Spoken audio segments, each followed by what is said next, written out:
Welcome to the next episode of the Northern Chorus Fantasy Pints podcast. Here we go, here we go, here we go. Sean, how are you? Not too bad. I need to ask you about something, actually. Okay. I feel like you didn't match my energy there. Why? I was chanting. We were like, here we go, and you went, I'm okay. I am okay. I'm not chanty okay. I'm just standard okay. Okay. But a couple of days ago, and I was going to ask you before we started, but I'll ask you now. Okay. Did you go to the Isle of Wight? Isle of Man. Yes. Yes. You did mention it. I just saw a photo of you like on a boat or something. Did I not tell you? Oh, it was just a private booking. Someone saw me in McCooley's in Liverpool. Shout out, big up McCooley's, Matthew Street, and they took a card from me at the end. Said, "Would you ever come over to the Isle of Man?" I said, "I'll come anywhere if you pay me travel." And he messaged me a couple of weeks later and said, "I'm having my 40th due in May. Can you give me a quote?" So I priced up what it would cost for the hotel and to get my car on the ferry. To get my car on the ferry was 250 quid alone. Charged him a couple of hundred for a hotel. My fee for the gig, and then as an extra amount for opportunity. It was a lot of money. I did not think he was going to say yeah. It was great. It was a really good gig, and there's a lot of pressure with a gig like that because, you know, the fella, it's his birthday. He's got all his mates in one place. To them, I'm a Scouser. Obviously, we know I'm not, but to them, I am. You're becoming more and more by the day. So they booked this Scouser to get on the ferry and come across and play music for them. He's paid me a lot of money, right? So if that's not good, even if I'm good, but his guests are just not into that, that makes me feel shit. Do you know what I mean? So luckily they were well up for it from the get-go. I did 3:45 minutes, which is what I'd quoted. I was nearly cut short at 2:45. So I do 45, take a little break, do 45, take a little break, and then do the last set. I would usually only do 2:45s, but I was coming over there anyway, so I thought we'll throw in an extra set. Sweeten the deal for him, you know. And I was literally parked right outside the venue, so did the first couple of sets, and I'm not joking, they were rowdy. The entire party of people was very rowdy, very up for it, massive drinkers. And in my little breaks, because I don't really want to get just peppered by everyone, I just go and sit in my car. I have 10 minutes to myself. So in the second break, I go and sit in my car on the phone. Have a little think about what I'm going to play in the last set and what I think is going to go down well, and kind of take a bit of time to compose myself after reading the crowd and, you know, all of that bollocks. And I came back up 2 minutes to 11, ready to start again at 11. And Lee comes straight over to me and says, I'm really sorry about all that, mate. I just said, what? I said, I've been in my car, mate. Like, I don't know whatever's happened. I didn't see it. And he said, well, we've just all nearly got kicked out. And then when I actually looked around, because it was really, they had all the lights off and they're just like fairy lights in the ceiling. It was a nice little ambiance. And when I walked back in, I realized after he said it was actually light. He turned all the lights on, and he said, yeah, they just closed the bar on us. They said that we have caused more trouble than they've ever seen in the time that they've hosted private events. And I was like, oh, okay, lovely. Yeah, they were all really fucking sound people, by the way. It has to be said. So based on when you were performing, you mean? I don't know, because like I say, I did not see any trouble at all, and everyone was fucking sound. They were all just really up for a good. You are used to Matthew Street on a Saturday night, though, so yeah, there is that. And the Isle of Man, I would imagine, is a much calmer place typically than evidently not where I usually play. But yeah, really, really sound group of people, just really up for a good time. And it turned out they nearly got it shut down, but they agreed to continue until 12 and close the bar at 12 just after I finished. So, and then they were getting kicked out, delayed it by an hour. So first thing I did was jump back on the microphone. There was a lot of people that had kind of gone outside, gone for a little cig, and just gone to get away from the situation or whatever, or they were just pissed off or what, I don't know. I just turned the mic on, turned the volume back up, louder than it was before, and I just said, right, I believe we've only got an hour left now, so let's make the fucking most of it. And people just fucking ran back in, and we just had an absolute ball. It was great. I ended up staying an extra bit of time because his birthday was so I did Saturday night, and his birthday was actually the Sunday, so he turned 40 at midnight. So I thought they were asking for more songs when I finished, so I thought I'll linger, play an extra 15 minutes, and then we'll make a tit out of him at midnight or sing happy birthday. I do this thing. I don't sing happy birthday at public dues, but obviously if I'm booked for a birthday, I'll do it. And then I kind of do it, make it like an upbeat thing. And I made him, he like took his top off and did a mad dance and all sorts. And it was not what I expected when I was on the way there, but it was great. Well, I did not anticipate that question taking up so much time, but well done. You gave a very good answer. Yeah, it was great. I felt like I was just when I answered the guests at the end after the first thanks. You gave very good answers. Yeah. No, it was great. It was lovely. Nice weather as well. Lovely island. I'd never been before. Have you noticed we're not alone? Well, it's not just us two here. There's a different guest. Is it the garden gnome? It's the garden gnome. So I don't know if you know. I don't know if we've ever spoken about this, but I just randomly introduced these really cheap fake potted plants a couple of weeks ago. The last two. I don't know if you spoke about it or not. But then I had not noticed. Well, anyway, now I've brought the gnome in. So I don't know. Like I get sent random things for doing the website, obviously, and some of them are very good things that I keep. Useless for audio-only listeners, by the way. Yeah, but some of them are like little garden gnomes that wave when the sun. They're like solar-powered gnomes. So I thought, get him in, but then I realised I have to shut my blinds because of the port position of the camera, so the gnome isn't waving. Can you not just like charge him up all day and like tape his hand back and then just let it go before we start recording? It was a spur of the moment decision to introduce the gnome. So okay, well, next week I want you to charge him up all day and then put a bit of sellotape on his arm like that. And then just as we click record, take the sellotape off, and then he'll just start fucking going mad, won't he? Be like the people on the Isle of Man at my gig waving their hand like this. maybe. Who have we got this week, James? We have got Sebastian Lowe. Also known as Seb Lowe sometimes. I'm not sure. He does call himself both. I'm not entirely sure what to call him. I'm going to take a risk on Seb when he comes in. But yeah, he's a political, social commentary sort of singer. Just been announced for Glastonbury on the left field stage. And he's just released his EP, played a show in Manchester at the weekend. So I've been quite excited. I've been wanting to get him on for a while. And he has just entered the waiting room.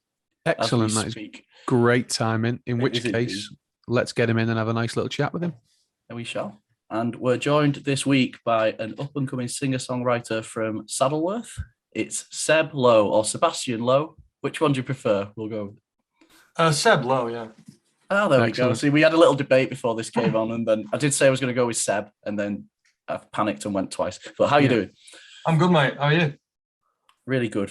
Thank you. All good. Thanks for joining us. By the way, we really appreciate giving us some of your valuable time. It's always great. And you won't know this, but I've not actually been present at a guest podcast for the last 2 or 3 episodes, but I made sure I was here for you. So feels special. You're the unlucky one. Yeah. We're gonna obviously go in to talk about your career, and you've had quite the week or so in terms of announcements. But I want to learn about this TikTok thing, because whenever you're mentioned, TikTok's mentioned as sort of the platform that you became big on first. Yeah. How did that come about? Well, so it was basically kind of friends and family just pretty much making me do it. It was one of those things where it always had this kind of, felt like a real kind of step going on TikTok. I'd always chuck things on Instagram, bits of me singing and all that, and then I never really had the guts to go onto TikTok. And then why is that? Why is that? What would you consider to be the kind of difference between the platforms? So with Instagram, it was always kind of showing it to your mates and people who followed you. And at the time, that was just my mates or my family who would just watch my videos. But with TikTok, it would be, you'd be going in thinking, all right, this is just going to show it to whoever. Anyone could see this. Anyone probably will see this. But I joined it anyway. And it's this idea of, you know, having the confidence to put yourself out there online. Definitely, yeah. To a load of people. And at the time, you know, that was a kind of big thing for me, was just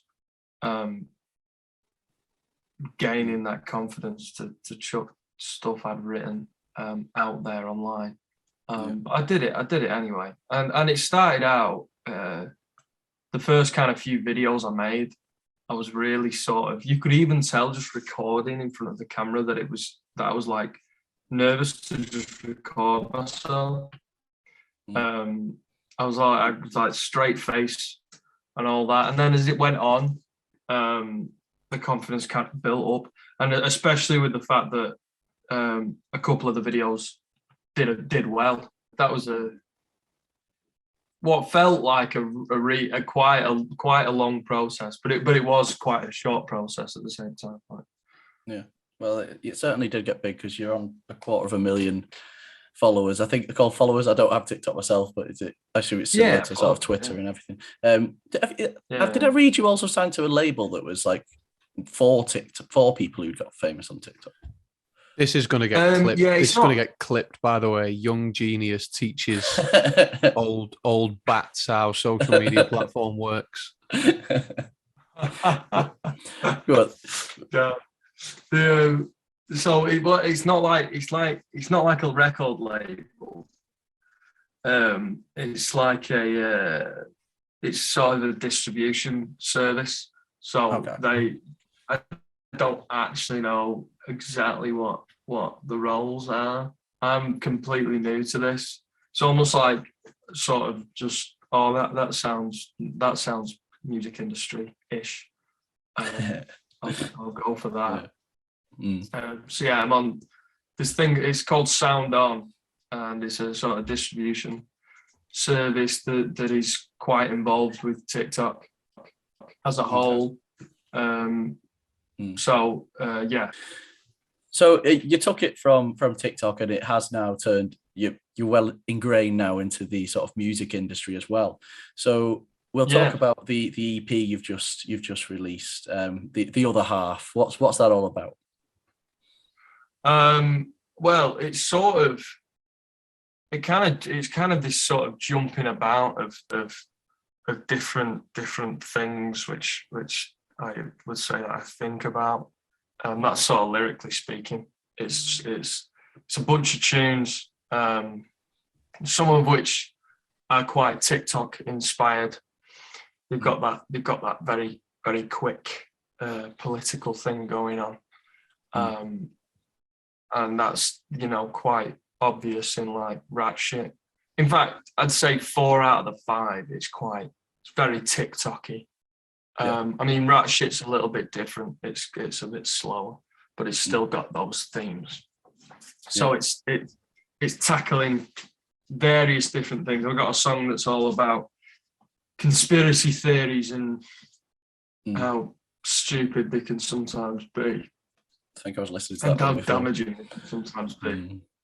And then also stuff about usual sort of tantrum about how broken the world is, I suppose. Yeah. Well, it was conspiracy theories. Sorry, conspiracy theories. It are is, sometimes accurate, though, aren't they? Like the Queen being a lizard. Yeah, absolutely. And then, in fact, you know, some conspiracy. It is good that to have that kind of room to think about things, because corruption exists. Absolutely, conspiracies exist. So, you know, the room but they do sometimes go a bit far, don't they? Yeah, and they got and there's such like small kind of groups of people, and with social media, have such a massive impact. Yeah. But, small voices shout the loudest, don't they? On social media, that is. And as I was saying then, it was a follow-up to Half Decent, and I quite like the title because I imagine like you were thinking, oh, what should I call this? Oh, well, it's the other half. Just call it the other half. Is that how it went? That was the thought. We had so many. There was 3/4 decent. Like, what do we call this second mini album? 3/4 decent, I think, was thrown about. Second half decent. Yeah, it kind of fits. Half decent. But like that, because obviously I've not heard you speak before. But you seem quite a laid-back character, so that kind of went into what I was thinking of the title as well. Definitely, but you, as you've mentioned sort of politics and sort of this type of things you address in your songs already. So, you obviously things annoy you. What I want to know is what annoys you the most about the world. What annoys me the most about the world? A few things, actually. Go on then, name your top 3. Right. People who are angry for no reason, aggressive for no reason. Yeah, that's a big thing for me. Just pointless aggression. The kind of people where like you bump into them in clubs and they get angry about it as though you're not in a club. You would not like me on a football pitch then. That's one, but that's not a very serious one. Things that annoy me about the world. Yeah. When your agent puts you on small time boring podcasts with old fellas. Why do you keep calling us old, Jay? I'm feeling it, mate. I'd say we're quite young. Certainly not majority. I'm feeling it at the minute. The internet, for many reasons. Okay. I mean, the internet's a funny one because it's so great whilst also being so shit for everyone. That's like a really kind of recent one for me. The internet and not being too keen on it. Was something happened that sort of triggered that? Or? Well, no, nothing in particular. Just the nature of a lot of social media. It can be so helpful for people in terms of the modern age of networking and the way that anyone can, create entertainment. Like, it's been so helpful for me with music. But then at the same time, it can be damaging for like attention spans and just happiness as a whole, because you're just stuck on your phone all the time, or I am. Yeah, that's why I love festivals so much, because I feel like you can just put it away like in your tent and you've got an excuse not to go near it for like 4 days or something. Or even just like recently, just like going on a walk and just putting your phone on like airplane mode or something and going for a walk. It should be more normal that you can like not respond to messages fast, I think. Yeah, definitely. Is that right, Sean? What are you insinuating? I'm insinuating that you are absolutely terrible for chasing me up if I've not done something. Oh, sorry. Apart from when you're trying to get someone to edit your podcast. Yeah. But no, so that's definitely one.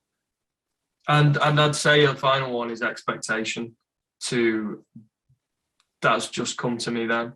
I can't say these are the 3 things I hate about the world the most when, the Tories are in power. But I'm going to stay clear from complete outright political. I can see the headlines tomorrow. I'm going to say expectation. Seb Lowe hates expectation more than he hates the Nazi party. See it already. Seb Lowe refuses to condemn Adolf Hitler. That's getting cut. It's like people expect so much of themselves and so much of everyone else to be something and to do something and to have your life going in a certain direction. and to know what that direction is. You're expected to like have fun. And then I saw a great video that was like, I'm not in my 20s yet, but I still felt it. That kind of idea was the kind of curse of being in your 20s, which is this pool of expectations. Now. Yeah, no, you are making me feel old. It's like there's like a pool of expectations of like trying to you've got to know what job you want to do.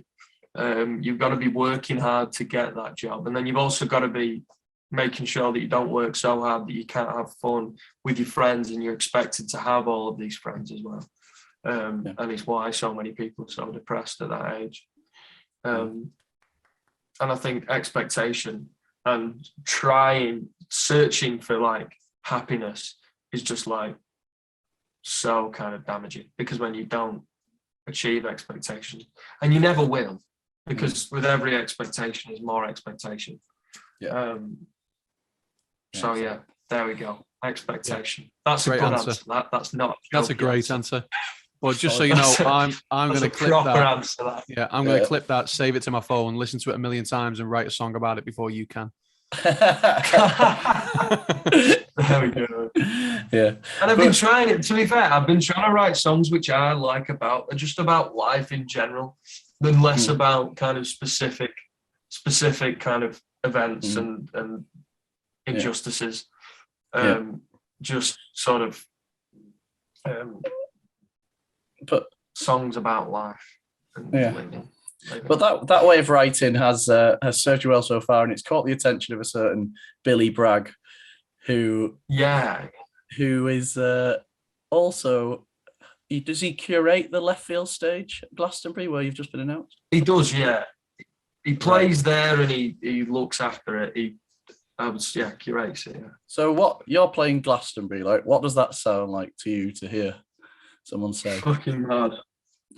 Absolutely mad. Even madder when I was posting about it on social media. I got given the I am playing Glastonbury sign that all the cool Glastonbury people have. Yeah. And that was just like, what the fuck?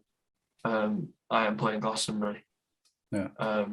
Sort of this thing that everyone builds up as the thing. I've never been, but you know so much about it. It's Glastonbury. And everyone's always said to me, like, as though that's like the end goal, like you see you at Glastonbury as a joke. Like, that's not gonna happen. But to actually be playing there is just mad. And even on that stage, with the left field stage, where it's kind of a stage which is there so that people can talk about things that matter to them. Yeah. It's such a good lineup this year as well to be a part of. It's on that stage in particular. Like, but yeah, like you say about that Glastonbury poster thing that you got sent. That I'm playing. That Paul McCartney got sent that as well. So it's like that's where you're at now. I'm basically Paul McCartney. Yeah, but as I said earlier, or as I alluded to, it's like a good week for you, because after the Glastonbury announcement, you obviously had the EP, which you spoke about, and then you played Gorilla. So what was that like? Gorilla. That was mad. Is that like, opposite the Ritz in Manchester? Opposite the Ritz, yeah. Yeah. Looks a nice little venue, that. Well, the mad part was that I've done like a few support tours with artists where I've been on support, and I've been to these like pretty big venues and been like, oh, this is really, really cool. That these guys are getting to play these venues and people are coming to watch them. And then I stepped into Gorilla doing my sound check, and I was like, fucking hell, this is massive. And this is those venues that I was going to. What's it going to look like? Is it going to look like no one's coming? It's just going to be empty. And then I come out on stage. Well, I hear the lights obviously go dark, and I hear loads of people shouting. And I'm like, shit, there's a lot of people there. Come out on stage, and there was a lot of people there. Yeah.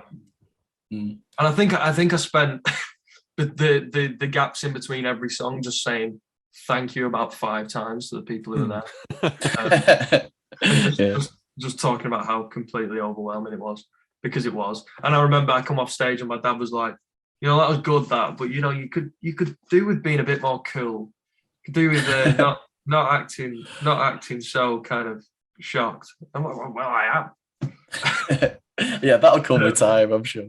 But it's effective, close enough to be a hometown show, isn't it, really, for you? Oh, yeah, absolutely. And that is sort of, there aren't many great kind of, there aren't many of a similar size anyway near where I live. There are some cool venues, but none that big. I don't think. There needs to be more around Melbourne.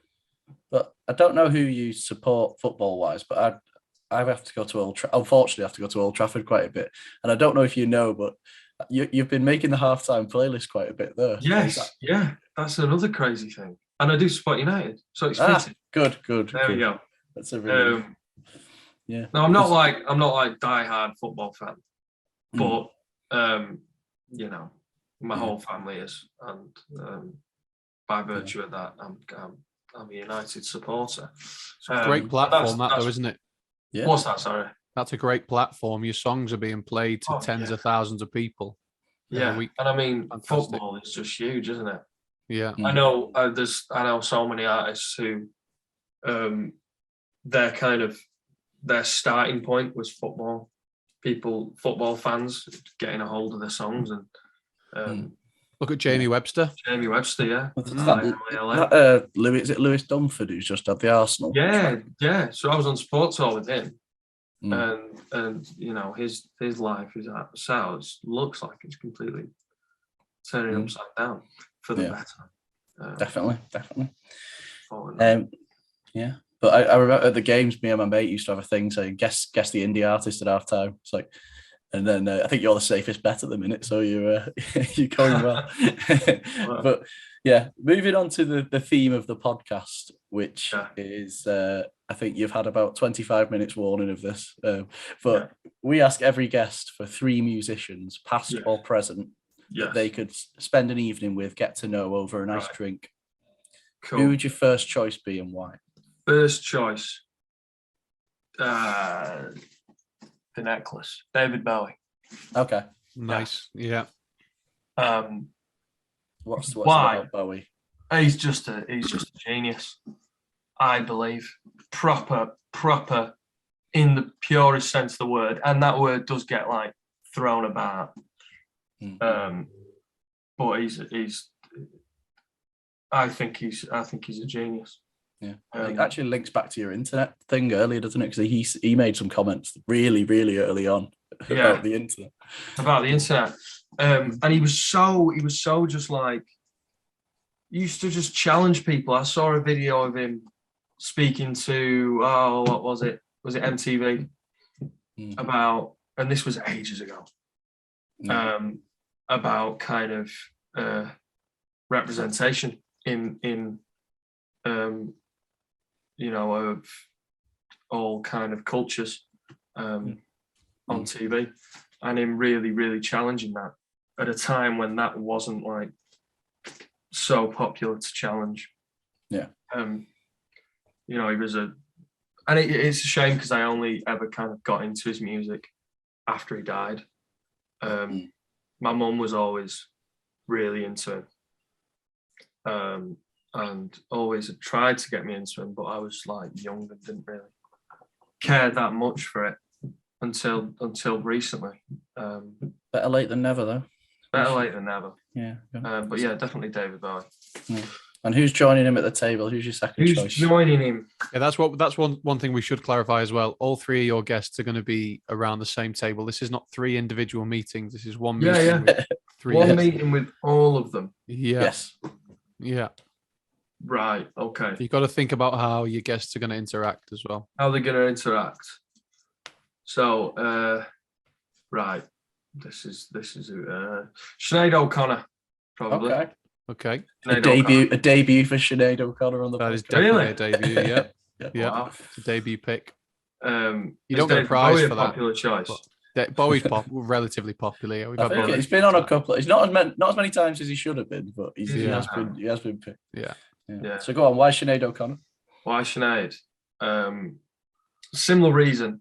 I think what's unique with Sinead O'Connor, and I'd say Bowie might have had this as well, but with Sinead it's much more obvious, which is that she kind of, for me anyway, it was like the performance and the mass recognition was not really one of her main goals. Like I think for her that her entire kind of life was the pursuit of kind of creativity and creating something that she really was passionate about, making really interesting music and just making good music. Would you say something that's kind of resonates with you? Do you take a similar approach? Yeah, definitely. Like, I mean, obviously though, we are not all just like complete music making machines, and so I'd say I try to take a similar approach, but then at the same time I'll write a song and think, oh, this might do well. Do you know what I mean? And so does anyone. Yeah. But then a lot of the time I'll also sit down and go, all right, this song is just going to be completely for me. I'm just going to write something that is completely for me. It's the type of thing that I don't really expect to do well, but or people to listen to. But like, I just want to write a song, and that's what I think that Sinead did, and she managed to do well off the back of that as well. Yeah, managed to sort of accidentally do both kind of thing. Accidentally do both, yeah. I mean, I'd like to think that, but again, we don't know people's brains. We can't jump inside people's brains and see what they think. Another lyric, write that one down. Have this really, I do, yeah, well, I'll tell you what, going straight on someone else as we speak. I'm going to jump into people's minds and see what they think. You know, kind of nice that, you know. Yep, I'll look forward to hearing it. Tell you what, good on you to stop me. Jump. Well, once you notice it, you know what? If this becomes my biggest hit ever, call it what a moment this is. Yeah. Well, now you've noted it down. Who is your third choice? All right. Who's my third choice? Someone dead old. It's like Attenborough. Oh, he's not. Go down into the or someone dead new. Ooh. No. Or someone in the middle. Or someone dead. In the middle. Could be anyone, mate. Take your pick.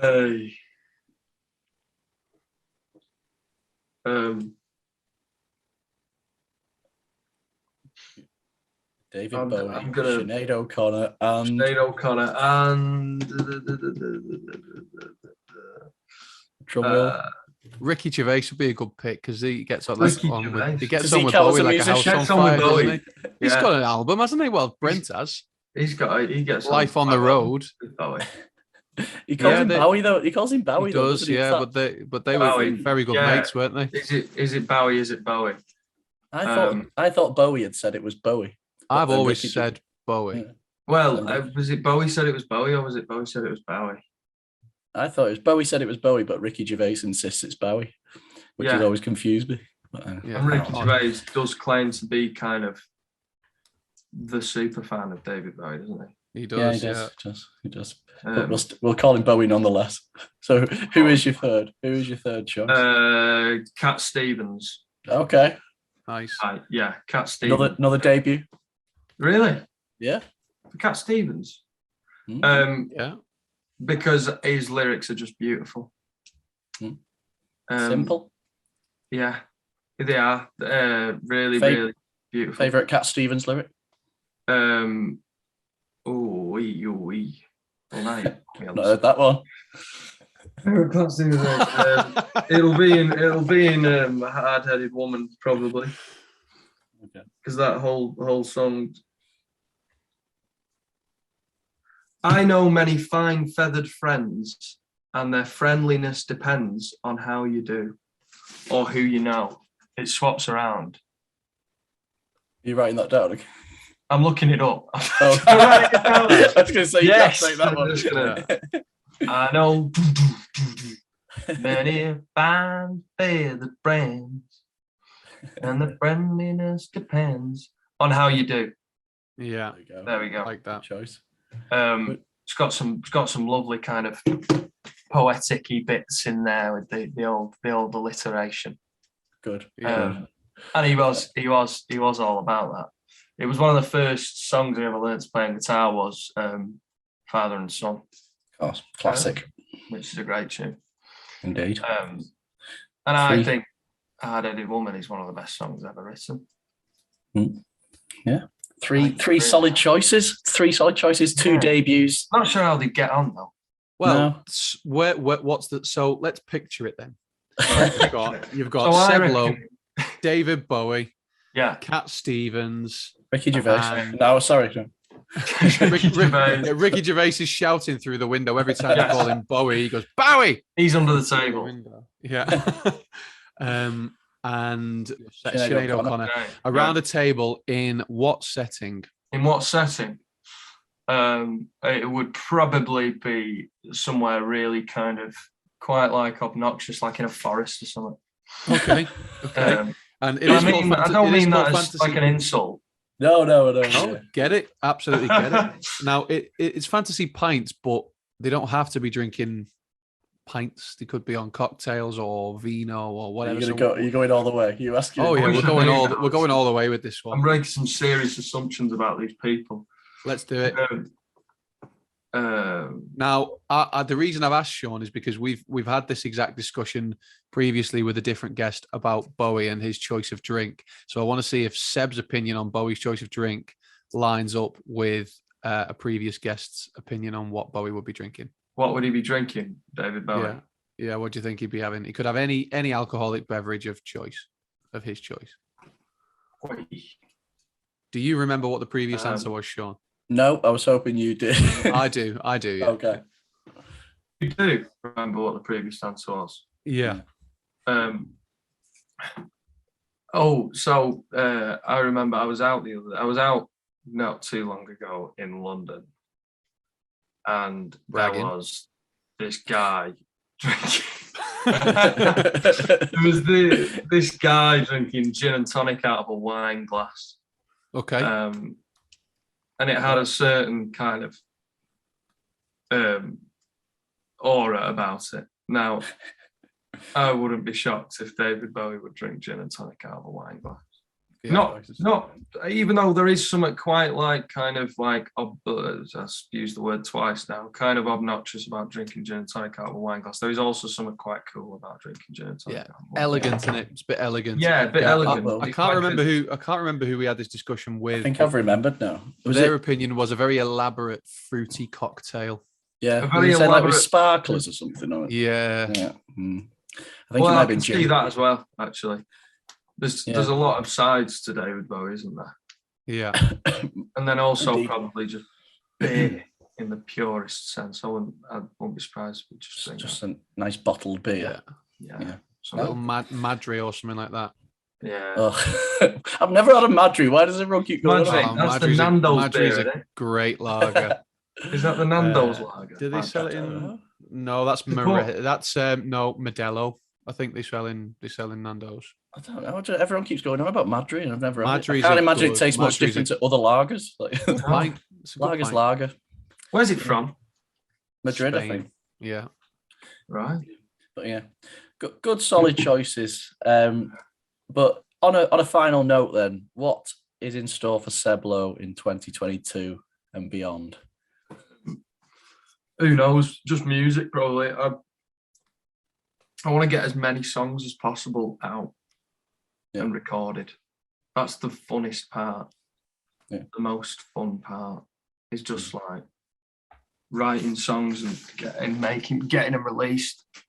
Any thoughts on a bigger album than the mini album session? Defo want to do that at some point. But not whatever that's all like. Yeah, not in the near future. Something with a range of different types of songs as well, like a proper range. and really just explore the song making process a lot more. And obviously a fuck ton of lovely gigs. Yeah, including Glasgow. Including Glastonbury. Oh, that one, yeah. That little. And we've got Neighbourhood just announced actually today. Isle of Wight Festival as well. Excellent. Are you on the This Feeling stage? Yes, I am. Yes, This Feeling, who are just great people. Yeah, really good for getting sort of up and coming artists, giving them that exposure. Yeah. I think I'm watching you. Are you on the bill with Red Rum Club and Miles Kane at Yes. the sort of neighbourhood? Is that you're coming? I'll be there. Yeah, I'll be. Wow. I'm hoping I'll be there. I'll be. That's soon. That God. Yeah, that's new. I remember that was like when I found out about that. I remember that was like one of the first big gigs that I found out about, and being fully blown away. Yeah, I think that's when you came onto sort of my radar, and then I started listening to you. And then I wasn't expecting what I heard, but I liked it. It's good. Well, yeah. Good. Just keep at it. I think going places. But yeah, thanks very much for your time. Thanks for coming on. Smashing it, mate. Before you go, tell us where we can find you on all your different socials. Oh yeah, shit. So it's seb.low.music on everything other than Twitter.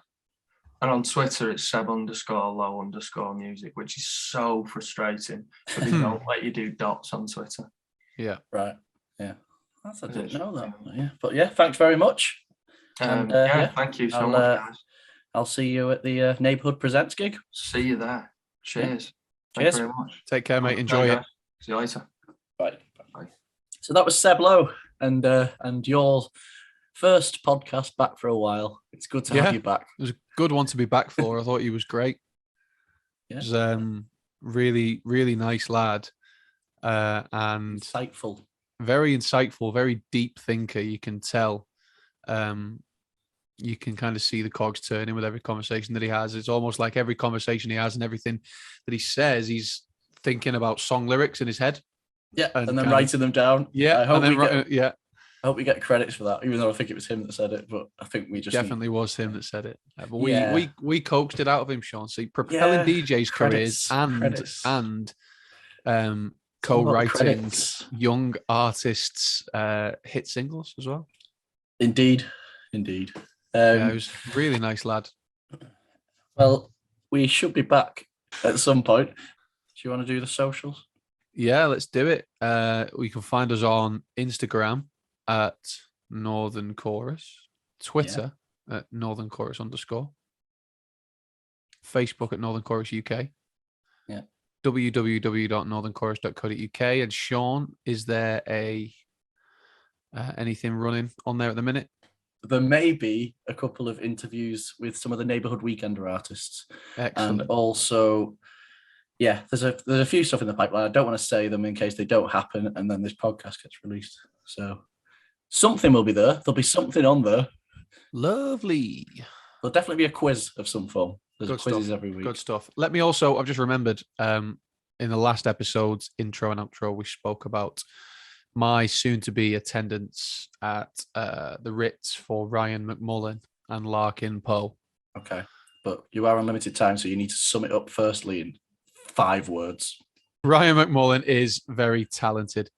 It was, he was fantastic. And then we did stick around for Larkin Poe to see what the situation was. We very what the quickly, situation was. Yeah, what an odd way to describe. We'd never to describe like watching a band. We'd never heard of them. What the situation we'd never heard of them, but you know what? They were superb because we kind of went in blind. We hadn't listened to any of their music. That's not the bit that shocked me. The bit that shocked me was the method in which the lead guitarist played guitar. So she had like a guitar strap on, but really low. And instead of holding the fretboard up kind of almost shoulder way and using a pick or fingers or whatever down at the strings near the bridge, she had the guitar flat like a piano and I don't know what the fuck she was doing. She wasn't playing the piano. It was amazing, honestly. She was sliding her fingers up and down the fretboard, and it was really, really. Myself and Jake Heaton, friend of the pod, were just watching it, and we were just gobsmacked. We didn't understand what we were watching, but it was great. Both of them incredible voices, and really, really good music. It was great. Sounds good. So go and listen to Larkin Poe is the moral of the story. And Ryan McMullen, who is a very, very talented boy. Indeed. Good promo. See you next week. Oh, shit. See you next time. Oh, the time frame thing. Yeah. See you soon.